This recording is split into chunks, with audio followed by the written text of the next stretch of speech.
Hello and welcome to another episode of Bare Bones Wargaming, a show with no bells, no whistles, no frills, just a man, a camera, and his game. Today, we are going to hang out with the Alt Fritz. I don't know how good my German is, but the old Fritz. We're going to look at, from Japanese Command Game Journal, number 50, we're going to look at Frederick the Great, A Dangerous Time. A game designed by, and I hope I don't butcher this too bad, Tetsuya Nakamura. Okay? Now, this game, as the name implies, deals with Frederick the Great and the 7 Years' War. As you can see from the map, it is a point-to-point system. It's pretty solo-friendly, and quite frankly, depicts the time well, I think. So let's just kind of jump right into it. And as always, let's go ahead and get rolling here. So first of all, this is a chit pool game. So you have a cup with a bunch of chits for the powers. Okay. There's also an end of game turn chit in there too. So basically you never know when a turn is going to end. So you do have to maximize your opportunities and prioritize everything as well too. Okay. So when you pull a chit, and I've already pulled the first one for this turn. Well, actually, you know what? Let me stop for a second. Let me just give you a quick overview of what's happened, because I'm starting this gameplay in April of 1757. So what has happened so far? Well, let's talk about what's happened. So far, Frederick has, not surprisingly, marched into Saxony. As you can see, Leipzig and Dresden are under control. And then Frederick headed south and took over Prague, where actually he has now have a garrison there. Frederick himself is actually over here. He just dealt a nice blow to the French, who just jumped into the war last month in February of 1757. Now, at the same time, moving up north, the Prussian forces in the north have conquered the Saxon units that were all through here, all three of these. So Danzig and Thorn and Posen are all controlled by Prussia now. Excuse me. And then further south here, we're having some battles in Silesia. At this point, the Austrians have taken Glatz, and Nice has just been relieved by Field Marshal Sherwin. So that is where we at as we begin this turn. Now, all the active powers involved at this point are Prussia, naturally, the Austrians, and of course by the Austrians we also mean the Empire, the Swedes, and well, Saxony was active, but Saxony is completely out of the game now because all their spaces have been conquered.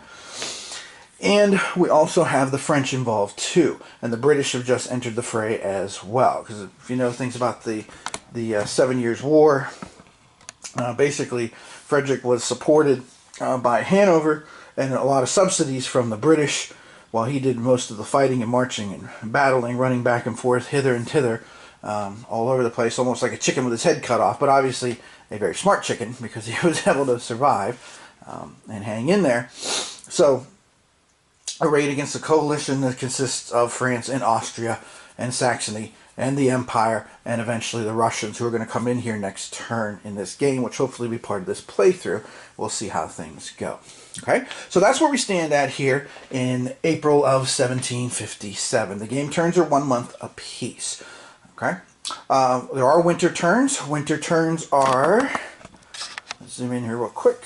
Whoop, I gotta go up. There we go. Winter turns are shaded, so you can see these two shaded boxes here. They have a little different way that they end. The rest of the play is pretty straightforward, but the end of turn is different. Okay, so here we go. So the first chit we pulled is, speaking of jolly old England, here is the British and the Hanoverian forces. Okay, so when you pull a country's chit, you roll a die. Now the die roll tells you how many activations you get. In this case, the British did very well. They rolled a 6. Now, an activation is any force of up to 8 units, including leaders. Leaders do count as units in this game, so keep that in mind. Very different from other war games. Usually leaders are seen as like extra, or they don't count for anything, stacking, etc. Here they do count. So when we say 8 units, we mean 7 combat units plus a leader, or 2 leaders and 6 combat units. So up to 8 units can move from point to point. Generally speaking, you can only move one space at a time, unless the spaces you move into are controlled by yourself or someone on your side. Then you may move 2 spaces with a march. Okay. Now units can move without a leader, but for reasons that we'll get into with combat here, that's not always the best policy to have a leaderless force. Okay. So the British here definitely got themselves a nice activation. Okay. Now as you can see here, we have the off-map box of forces that will come into here, and then you have the red spaces that are here in Hanover. Now, of course, as I said, the French are activated, and of course, Hanover is allied with Prussia. So what I'm going to do is I'm going to go ahead for my first activation, and I'm going to bring these guys from the off-map box.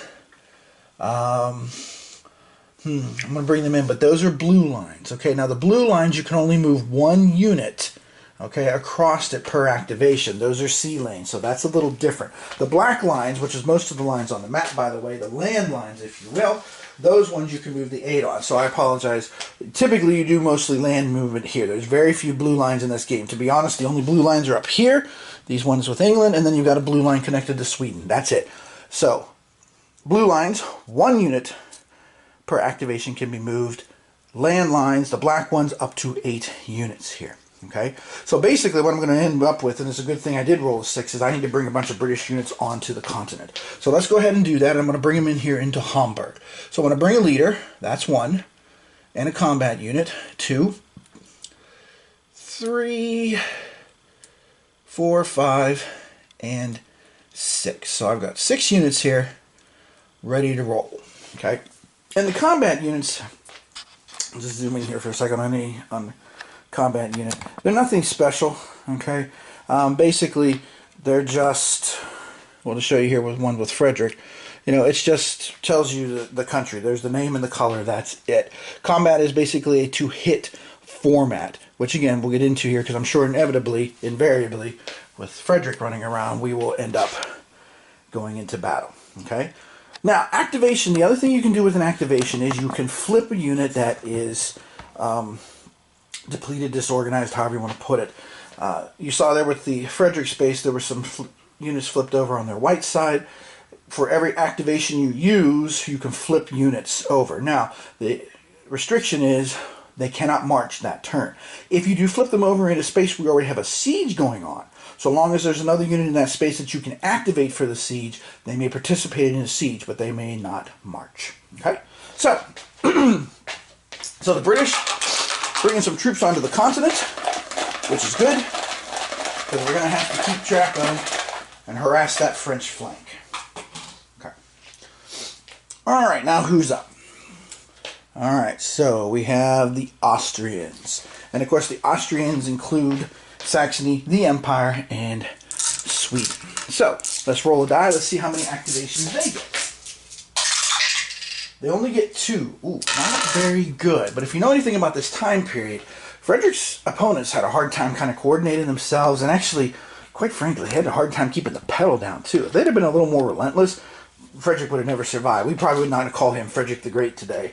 Although he's considered the Great for more than just his military skill. He really did a lot to improve Brandenburg, Prussia, his kingdom. I've read several biographies on him, which, by the way, if you're looking for good biographies, I'll mention that towards the end of this video. And let me just pull those real quick from over here in the main cave, the shelf, as soon as I can find them, which they should be right here. But I'm not seeing them. Oh no. Wow. Okay.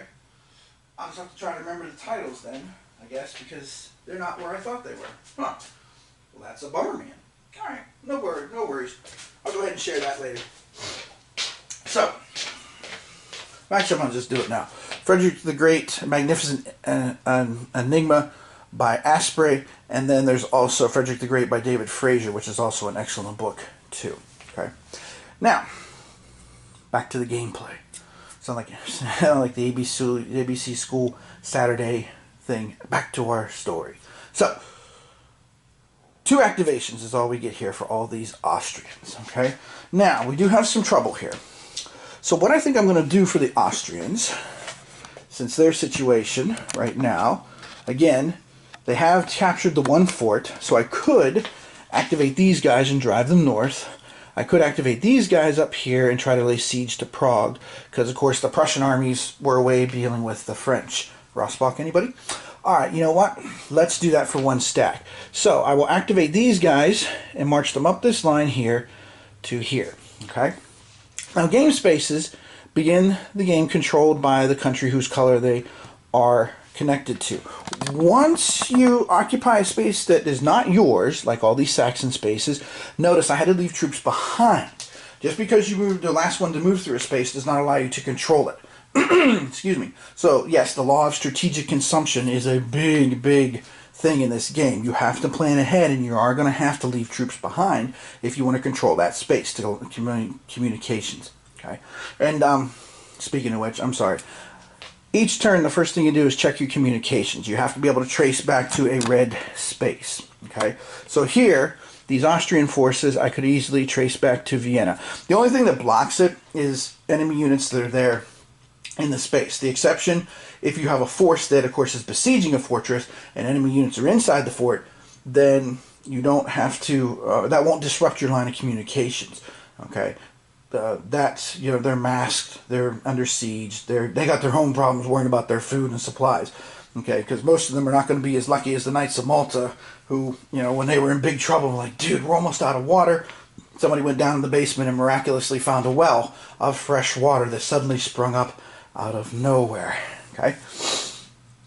So, we're going to move into here. Okay. Now, after you move, you deal with any battles/sieges. We'll talk about that here in a minute. Now, my other activation, let's see. You know what I'm going to do with my other activation? I'm going to go all the way up north here. And I'm going to go up here with the Swedes and move these forces into here to try and put pressure on Prussia by going after the resource spaces. Now, the resource spaces are critical to victory. Okay. If Prussia ever falls below 8 resource spaces, they lose the game automatically. Okay, or Frederick gets killed, which of course, you know, that makes sense because he was the man, he was the driving force behind all this. Okay, so there's my 2 activations. So let's go back down here to Prague, and let's zoom in a little bit on Prague, which of course notice is a resource space. So of course that helps the Prussians right now. Right now they stand at 11 resource spaces. You start the game with 8 when you count the British, because you count the British in Hanover, because again, they were allies. Alright, so now when you're ready to start a battle, you can go ahead and you can make a choice as a defender. Okay, you can put up to 2 units in a resource fortress, which is ones that are lined in red. Okay, normal fortresses, you can put 1 unit inside, and that's it. So I'm going to take both these Prussians and tuck them into the fort and hope that they can hang on until help arrives. Hang on! Help is on its way. Any of you little river band fans out there, you'll recognize that song. Alright, now, in any kind of battle, any kind of fight, the defender will always get to fire first. Okay, basically this is a to-hit game, so you want to have 6s. 6s are your to-hit numbers, so if you're familiar with like any of the block games, you know, like Leningrad 41, Moscow 41, you're used to this kind of idea here. Okay, there are modifiers. Okay, a resource fort is a big help. That's a +2 modifier. So basically for these 2 Prussian units, what I need to do is I need to roll a 4 or better to get the hit. So here we go. And I rolled, well, not too bad. I rolled a 6 and a 3.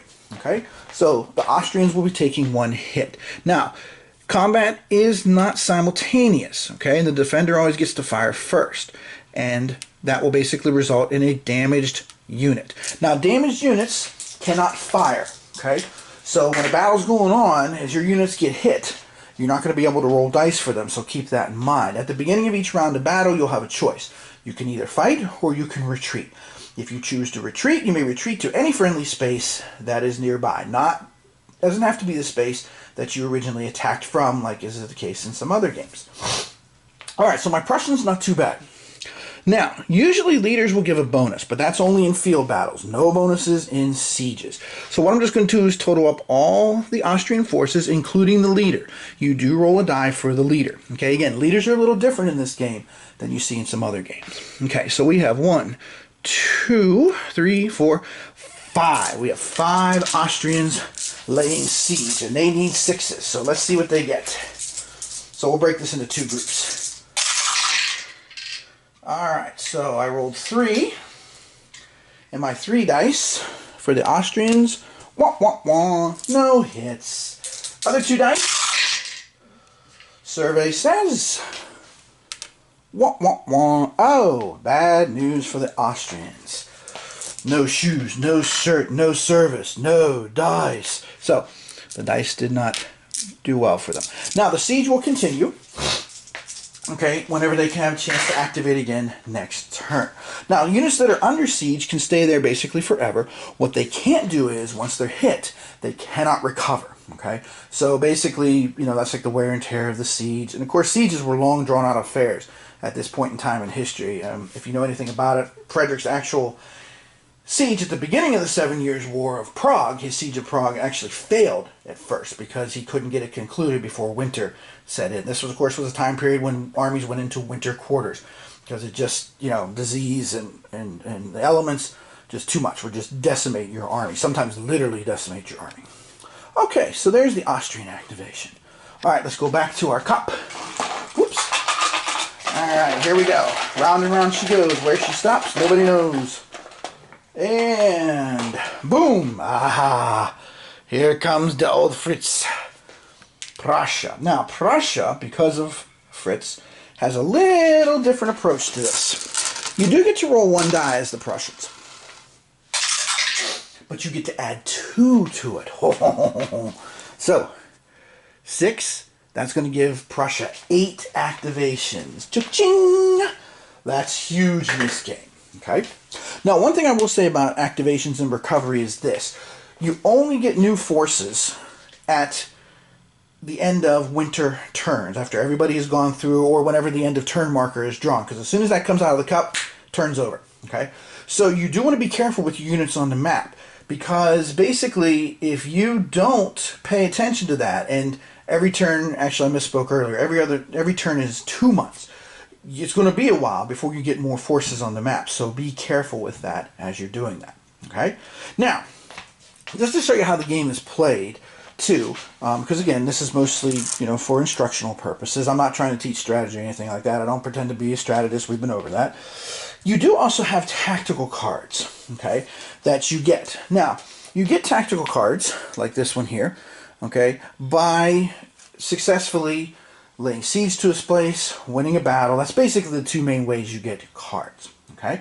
Now the cards can be used at different times. Okay. Some of them say play any time. Some of them are used in battles. Like for instance, this oblique order one, you can see the 3. So the 3 basically means, hey, you have to have a leader with a combat value of 3 or higher to play this, which basically means, honestly, that means Frederick the Great. I don't think anybody else has a 3 in this game. So I'm going to go ahead and play this right now. Okay, and as you can see, the reason I'm going to play it is because it says roll 1 die, immediately recover up to that many reduced units in the same space as Frederick. Because Frederick's got 3 units reduced with him. So let's see how that... Oh, it's only a 2. Okay, but that's all right. That at least brings 2 of these units back, and they are ready to roll. Okay? Now, since that's a card... Well, it is recovery, so they shouldn't be able to march. That's true. Okay, so we'll have to keep that in mind. We got 2 units here. Let's just set them by themselves, just as a reminder. Okay, so I still have 8 actions here to use. Now the question is, what do I want to do with these 8 actions? All right. Well, I do have this problem in Prague. This is an issue. I need to get some forces down there, but I'm also going to have this problem up here in Stettin. So, the question is, should I go marching up there? And should I go ahead and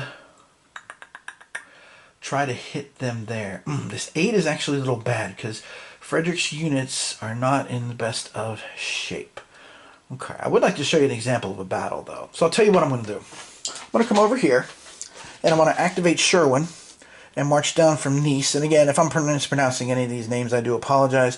And I'm going to march down to Olmütz and basically try to force a battle there. Okay, so that's my first activation with Frederick. That's 1. I'm going to flip this Prussian unit here for 2. And let's see. See, the problem is I can't march with Frederick's 2 units there, which that's a bummer, man. All right, here's what we'll do for our third activation then. I'm going to... I really shouldn't abandon Magdeburg like that. It's probably not a good idea. But can the French really get through right now? No, they can't, actually. Okay, we'll do that. So I'm going to take Moritz and activate him for my third activation and go 1, 2. Now remember, I can move 2 spaces because that was a friendly controlled space. All right. Notice too, when you're marching, you cannot pick up units. So I couldn't pick this unit up in Leipzig even if I wanted to. And you can't drop units off either. Okay, so that was 3 activations. So you know what? I'm going to flip this one here. Okay, and again, so long as you can trace communications, and I know I didn't trace my line of communications, but quite frankly, early in the game, it's pretty easy to do. Later on, it gets a little harder when people start to maybe try to, flank you and stuff, but, early in the game, it's pretty easy. So that's 4. So I got 3 activations left. Let's see. Now, the Russians are coming. I know the Russians are coming. So what I'm going to do, though, is let me... take, who is this over here at Thorn? It is, let's see, Leewald. I'm going to take him. So this will be 1, 2, 5, 1, 6, and, yeah, let's force another battle, just for the fun of it. 7, we'll go into there. So I got 1 action left. But I really don't see anything else I want to do. So I will go ahead and call it a day then. Okay, you can't save activations from turn to turn. You got to use them or lose them. Okay. All right. Oh, no, wait. I did want to do with my 8th activation. Now, remember, these guys recovered, so I can't move then. But I am going to march with Frederick's army here against the French. All right. Now, let's do our battles and sieges that we may be doing at this point. Okay, now, first of all, let's start with this French space over here, because actually this is going to be pretty easy.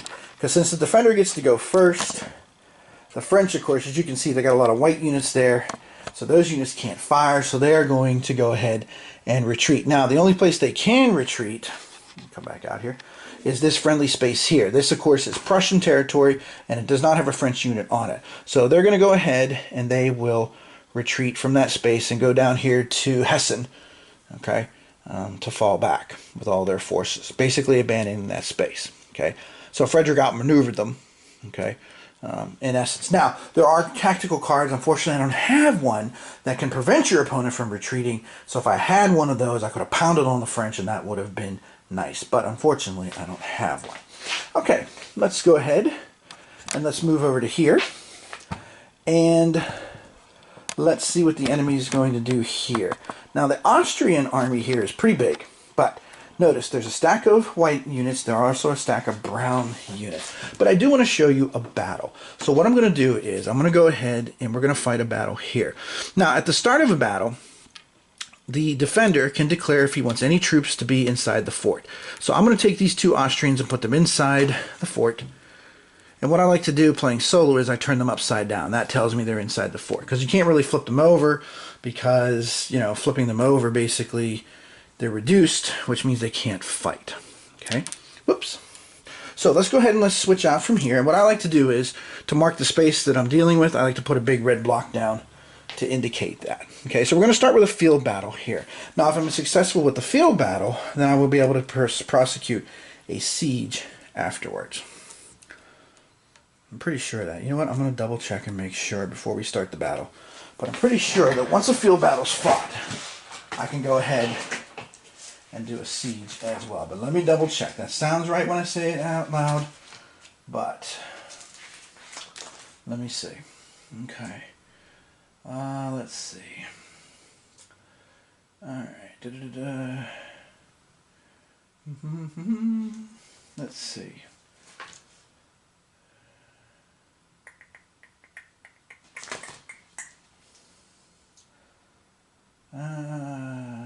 Okay, so this actually will be a field battle. Okay, so I won't be able to siege that until next time around. Let's see.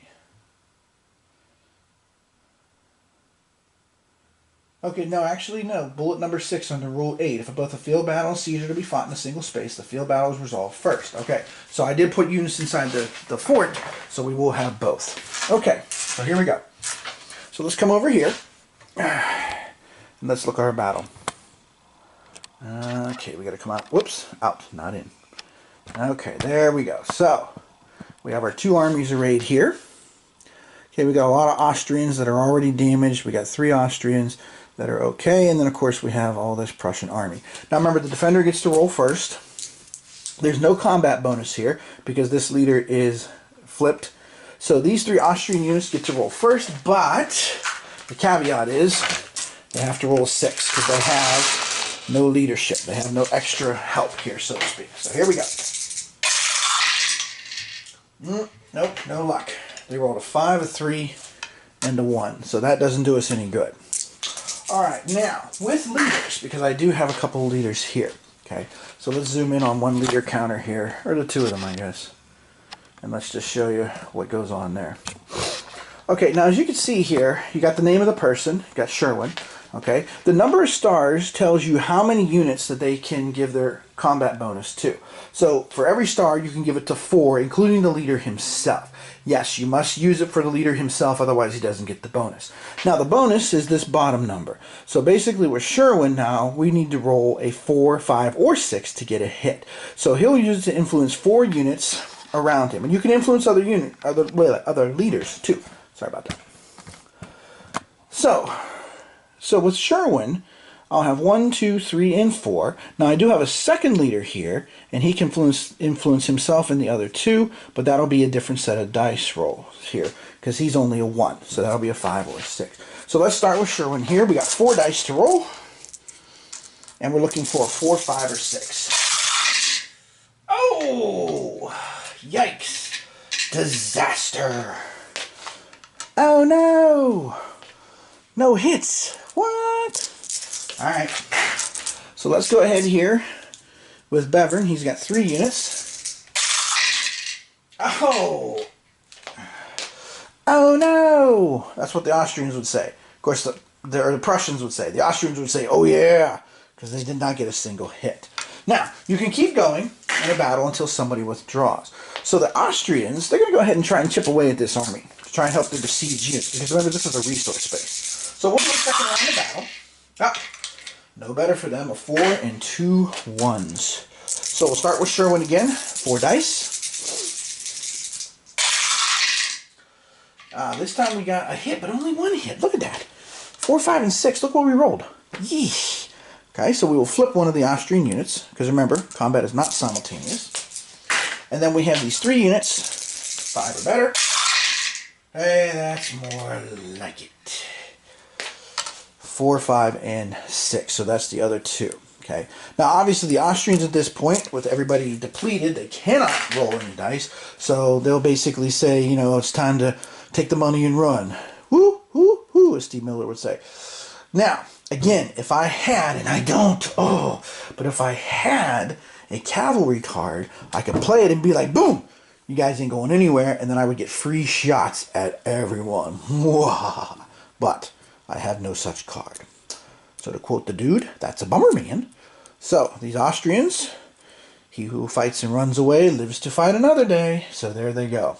Alright, now, since I got these guys spread out, we'll just roll them for the siege as well, too, here, that's going on. Because remember, since the Austrians split their army according to that rule, we will have a siege battle now, too. So the Austrians inside it is a resource, so they get 4 or better.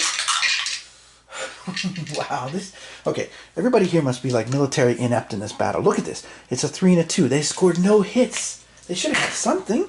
And then I've got all these guys here. So I've got 7 dice all together to try and get a 6. Remember, leaders do not modify sieges.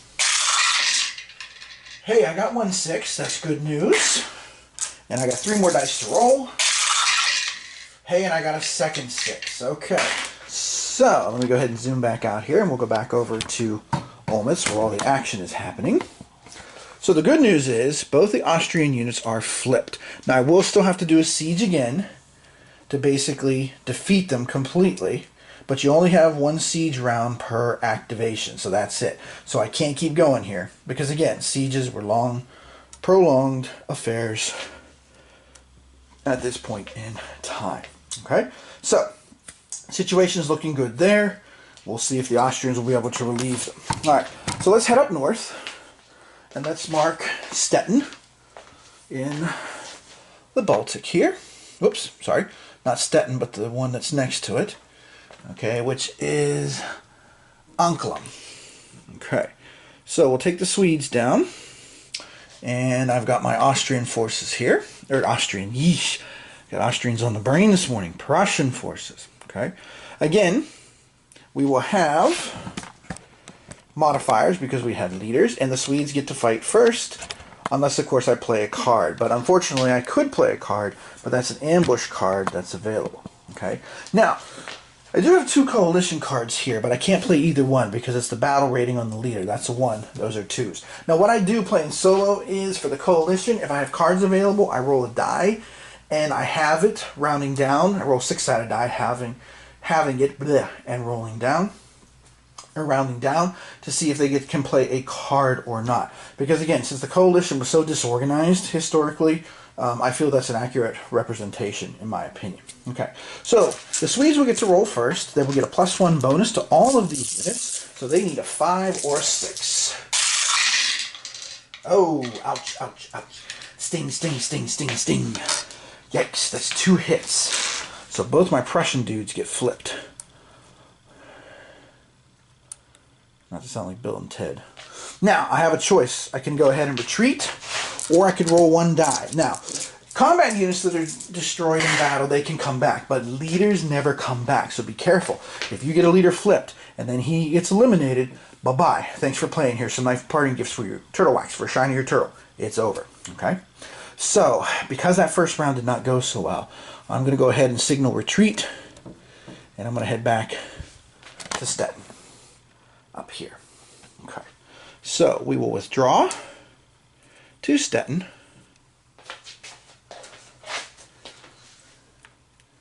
And the Swedes are victorious, which is bad because now, when the Austrians activate again, the Swedes could go ahead and try to press their advantage. However, remember, they'll have to leave 1 unit behind because, again, this game, the law of strategic consumption. When you're moving along, you're going to lose forces as you have to occupy and garrison places. Okay? Alright, so that's all the Prussians. And let's go ahead and pull the next marker and see what we get. And survey says, speaking of the Austrians, it is an Austrian marker. Okay. Alright. Now, as you can see from me doing this playthrough, this game does take some time to play.